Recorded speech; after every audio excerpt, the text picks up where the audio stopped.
ഭർത്താവ് തൻ്റെ ഭാര്യയെ തന്നെപ്പോലെ തന്നെ സ്നേഹിക്കണം. ഭാര്യ അതുപോലെ ഭർത്താവിനെ ബഹുമാനിക്കണം. അങ്ങനെ ഒരു കുടുംബത്തിൽ പിശാചിന് ഒരു സ്ഥാനവുമില്ല. നമ്മുടെ ലക്ഷ്യം അതായിരിക്കണം. നമ്മുടെ പ്രകൃതി ഇതിനെതിരായിട്ടുള്ളതാണ്. ദൈവവചനത്തിനെതിരായിട്ടുള്ള ജഡം നിങ്ങൾക്കുള്ളതുകൊണ്ടാണ് നിങ്ങൾക്കിങ്ങനെ ജീവിക്കാനായിട്ട് കഴിയാതിരിക്കുന്നത്.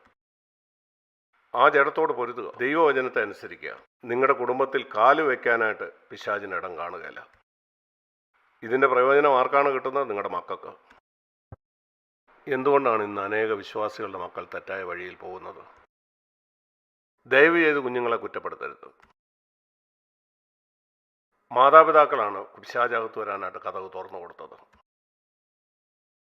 തമ്മിലുള്ള അവരുടെ പെരുമാറ്റത്തിലൂടെ, ഭാര്യയോടുള്ള നിൻ്റെ ഇടപാടിലും ഭർത്താവിനോടുള്ള നിൻ്റെ ഇടപാടിലും കൂടെ നിങ്ങൾ പറയുകയാണ്, പിശാചെ നേരെ അകത്തേക്ക് വരിക.